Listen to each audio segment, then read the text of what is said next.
Hello, नमस्ते इयत्ता 10वी. आज आपल्याला बेसिक प्रोपोर्शनॅलिटी थेरम पाहायचा आहे बाळांनो. त्याला शॉर्ट फॉर्म मध्ये बीपीटी थेरम असं म्हटलं जातं, कारण बीपीटी थेरम वरून गणित पण विचारली जातात आणि बीपीटी थेरम 4 मार्कासाठी परीक्षेला विचारलं जातं. सगळ्यात महत्वाच्या प्रमेयापैकी हे एक प्रमेय आहे बाळांनो. चला तर मग पाहूया BPT theorem, basic proportionality theorem. अतिशय महत्वाचे, त्याच्या नावावरूनच आपल्याला त्याचं कन्स्ट्रक्शन तयार करता येईल, त्याचं प्रूफ तयार करता येईल आणि त्याचं प्रूफ पण देता येईल.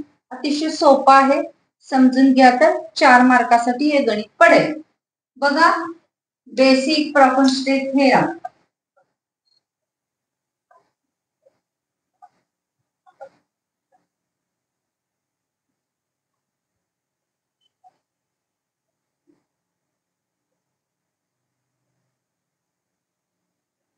अतिशय महत्वाचं असणारं हे बेसिक प्रोपोर्शनॅलिटी थेरम आहे. याला शॉर्ट फॉर्म मध्ये काय म्हणायचं? बीपीटी. बीपीटी थेरम म्हटलं जातं, बेसिक प्रोपोर्शनॅलिटी थेरम. बघा, या बेसिक प्रोपोर्शनॅलिटी थेरम मध्ये पहिल्यांदा काय सांगितलेलं? If line parallel a side of triangle, if line parallel of side of triangle, म्हणजे इथं एक ट्रायंगल आहे. एक ट्रायंगल काढूया, कारण आकृती त्यांनी दिलेली नसते बाळांनो. ही आकृती, हा ट्रायंगल. त्यांनी काय सांगितलं? इफ लाईन ऑफ पॅरलल, या बाजूला इथं पॅरलल लाईन काढून घेऊ आपण. इफ पॅरलल लाईन ट्रायंगलच्या, if a line parallel to the side of the triangle, if a line parallel to the side of a triangle, then काय सांगितले? Triangle intersect the remaining side. Who are the remaining side? The both are the remaining side. Intersect two sides to different points. Intersect the parallel line. A, B, C, P, Q, and L. If the line parallel to the triangle of the side intersect two other sides in different points, then to different point, distinct point, then the line divides. The line divides the same proportions. The line divides same proportion.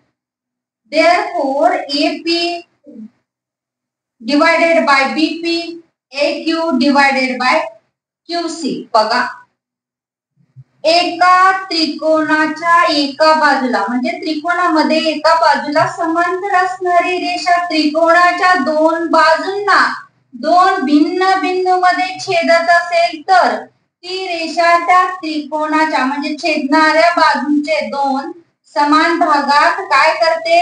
विभाजन करते. असं याचं अर्थ आहे. काय? त्रिकोणाच्या एका बाजूला समांतर असणारी रेषा त्रिकोणाच्या इतर दोन बाजूंना भिन्न बिंदू छेदत असेल तर त्या त्रिकोणाचे समान भागात विभाजन करते. म्हणजेच एपी छेद पीबी, AQ छेद QC असं लिहू शकतो आपण. बघा, हे जे काय काढलेलं आहे ते कशामध्ये लिहायचं? कन्स्ट्रक्शन मध्ये, सॉरी गिवन मध्ये लिहायचं. आपण कन्स्ट्रक्शन इथं करून घ्यावी लागणार आहे. दोन त्रिकोण तयार करून घ्यावे लागणार आहे. जे कन्स्ट्रक्शन केलेली आहे ती तुम्हाला वेगळ्या शाईने दाखवते, म्हणजे लक्षात येईल. सॉरी, एकसारखी शाई होतीये ना, एकच minute.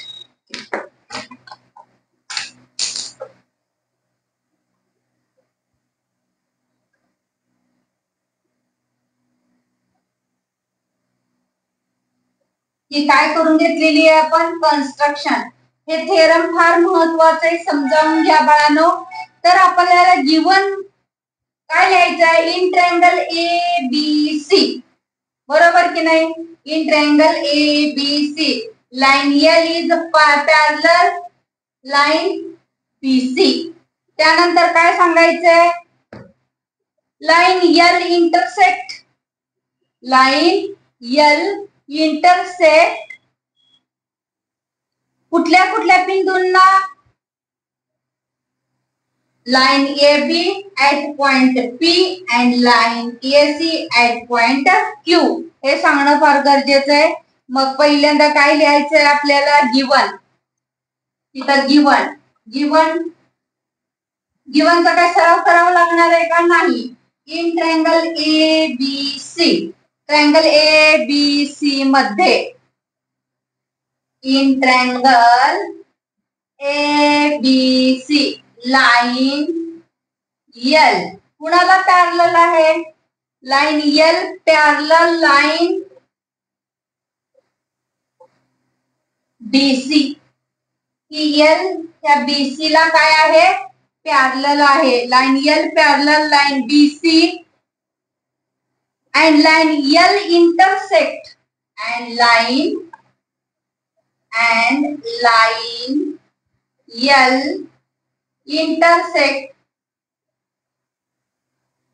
intersect AB and AC at point P and Q, at point P and Q respectively.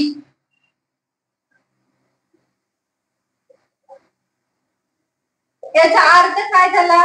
Line L ही बाजू बीसी ला समांतर असून ती रेषा AB ला आणि रेषा AC ला अनुक्रमे बिंदू P आणि Q मध्ये छेदते. बस एवढंच गिवन राहणार आहे त्याचं. हेच गिवन दिलेलं आहे. आता आपल्याला प्रूव्ह काय करायचंय ते सांगायचंय. प्रूव्ह काय करून सांगायचंय? हे काय लिहिलं आपण? गिवन. प्रूव्ह काय करायचंय बघा? Prove AP upon PB is equal to AQ upon QC. हे आपल्याला प्रूव्ह करून दाखवायचं आहे. आता कन्स्ट्रक्शन लिहिलं पाहिजे. काय काढले? Draw a segment. कुठले कुठले काढलेले आहेत? Draw a segment PC and BQ. Construction हे केलेलं कन्स्ट्रक्शन आहे. कन्स्ट्रक्शन लिहिणं फार गरजेचं आहे. ड्रॉ अ लाईन,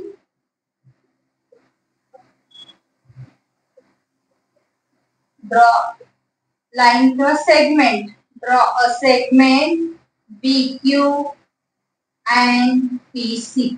सोपं आहे की नाही बघा? काय अवघड आहे का याच्यामध्ये? कन्स्ट्रक्शन पर्यंत व्यवस्थित आपण तयारी केलेली आहे. आता याच्या पुढं आपल्याला प्रूव्ह करून दाखवायचंय. हे असं का आहे?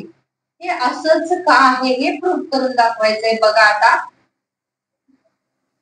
हे कसं तयार केलं आपण?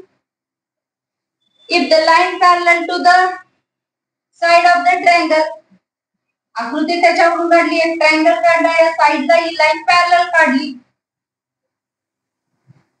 Line L intersect other two sides in distinct points P and Q घेतले दोन्ही. त्यानंतर हे काय काढलं आपण? तर त्याचं कन्स्ट्रक्शन तयार केलेलं आहे आपण.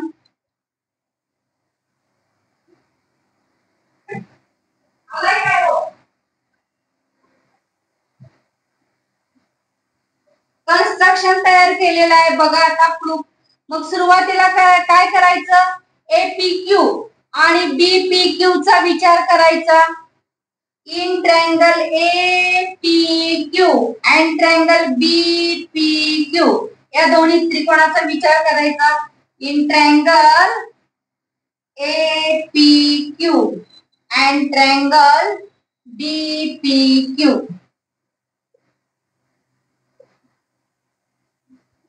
काय दिसते बघा ह्या दोन्ही ट्रायंगल मध्ये तुम्हाला?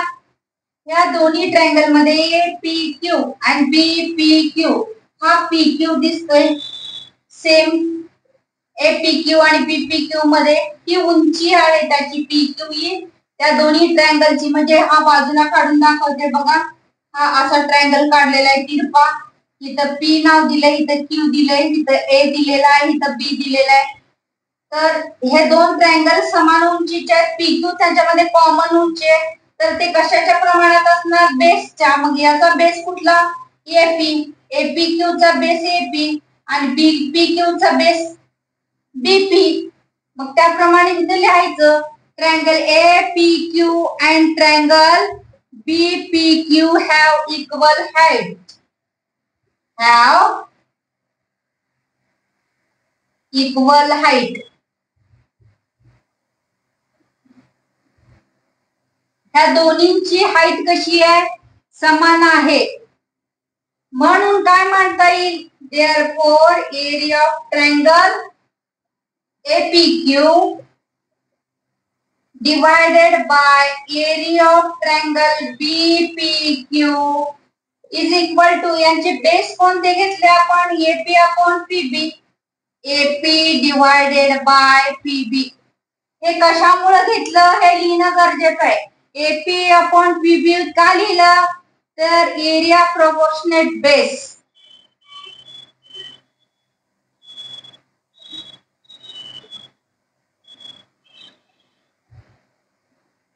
एरिया इज प्रोपोर्शनेट बेस वर डिपेंड करतं.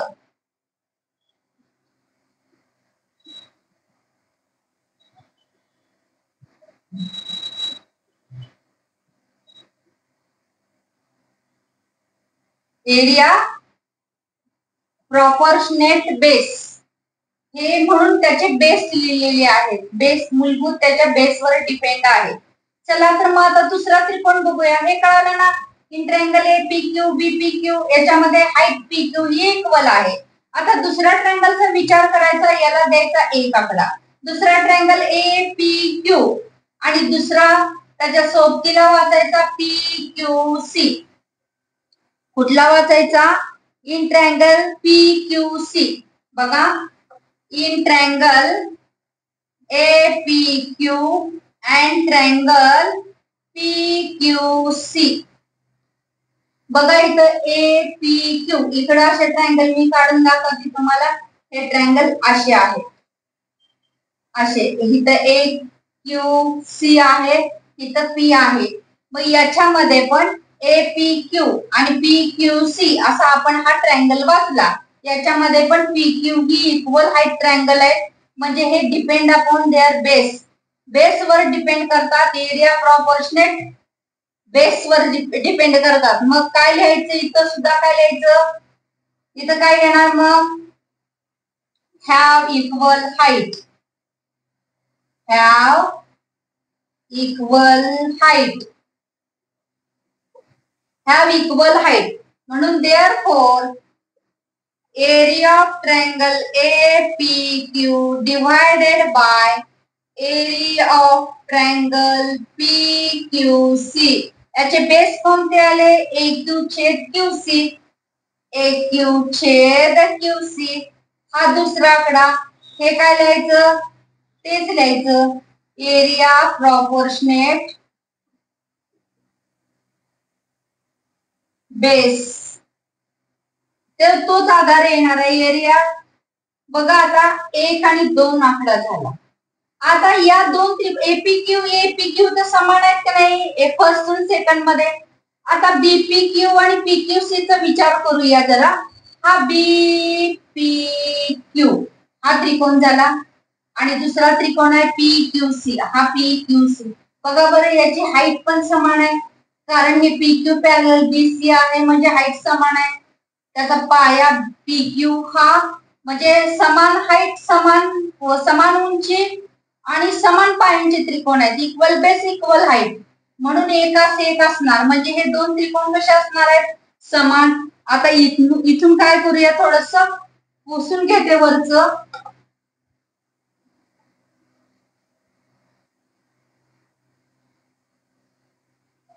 बघा, लक्ष द्या पुढचं. बीपीक्यू, पीबीक्यू कसं वाचल्यात, BPQ. Triangle BPQ and triangle कुठला वाचलाय, पीक्यूसी. हे काय आहेत, equal height equal base triangle आहेत. कसं सांगायचं, PQ is a common base in, नाही तर असं म्हणूया, PQ is common base of triangle BPQ and triangle कुठला आहे, PQC. त्यानंतर काय सांगता येईल, PQ parallel BC, PQ parallel BC आहे का, line PQ parallel line BC किंवा सेगमेंट BC असं म्हणता येईल. म्हणून ऑफ ट्रायंगल कुणाचे, PQ चे कॉमन बेस आहेत, म्हणून ते काय आहेत, इक्वल बेस ट्रायंगल आहेत. PQ पॅरलल BC आहे म्हणजे काय आहे, इक्वल हाईट ट्रायंगल आहेत. हेन्स इक्वल हाईट ट्रायंगल, इथं common base. Therefore triangle BPQ and triangle APQ are equal height triangle, equal height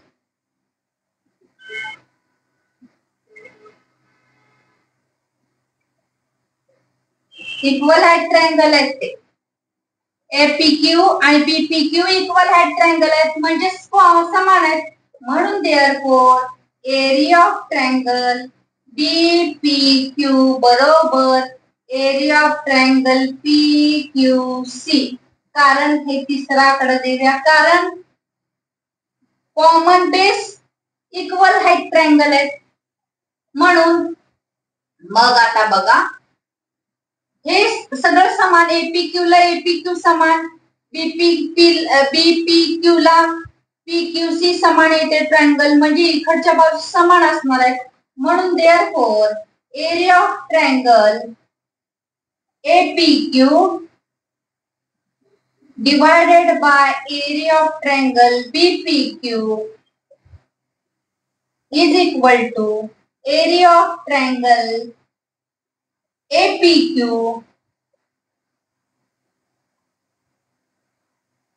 divided by area of triangle PQC. कशावरून लिहिलं, from 1, 2 and 3, from 1, 2 and 3 याच्यावरून लिहिलं. आणि याला काय दिला आपण, हा चौथा आकडा दिला. हा याला काय दिला, चौथा आकडा दिला. आणि हे लिहिलं कितीवरून, 1, 2, 3 वरून. म्हणून काय येणार आता, देअरफॉर या बाजू प्रमाणात येणार, AP upon PB is equal to AQ upon QC. Thank you विद्यार्थ्यांनो. लाईक करा, शेअर करा, सबस्क्राईब करा.